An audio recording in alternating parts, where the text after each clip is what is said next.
Lepo zdrav vsem skupaj, jaz sem Boštjan Gorenc Pižama in si že kdaj pokusil luno je moja druga slikanica, ki sem jo ustvaril skupaj z ilustratorjem Igorjem Šinkovcem. Govori o domišljiji, kako nas lahko domišljija popelje kamorkoli, koliko je otroška igra, lahko izkriva, pomembna in prebral bom kar en odlomek zdajle. Glavna junaka sta pa Svit in Erik, ki delata raketo iz kartonske škatle. Pripni se, je rekel Svit, raketa gre zelo hitro. A bova odštevala? Je zanimalo Erika. Seveda, dajva skupaj. 10, 9, 5, 6, 3, 8, 1, 4, greva! Raketa se je sunkovito stresla, glasno zaprdela in v oblaku dima poletela v nebo. Domača hiša se je oddaljevala in kmalu je bila pokrajina samo še kolaž barvnih zaplat, kot lepljenka, ki jo naredi velikan.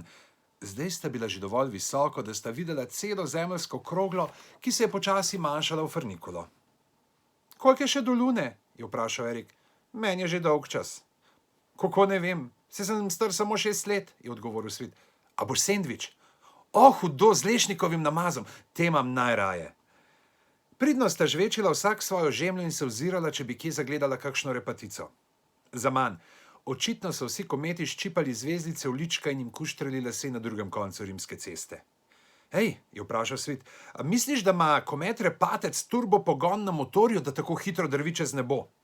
Ja, in z njim polaga ovinke na Saturnovih obročih, se je zasmajal Erik.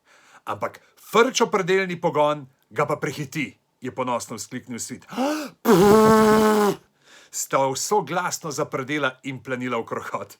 Dodatni pospešek je odfrčal naprej tako hitro, da sta se skoraj zaletela v luno. Za las je Erik potegnil ročno zavoro. Na cilju sva. In kakšen je bil ta cilj? Lunino površje. In kaj se jima je dogajalo tam? In kaj sta našla na luni? In ali sta izvedela, ali je luna v resnici narejena iz sira ali iz bele čokolade, za kar sta pravzaprav šla na njo?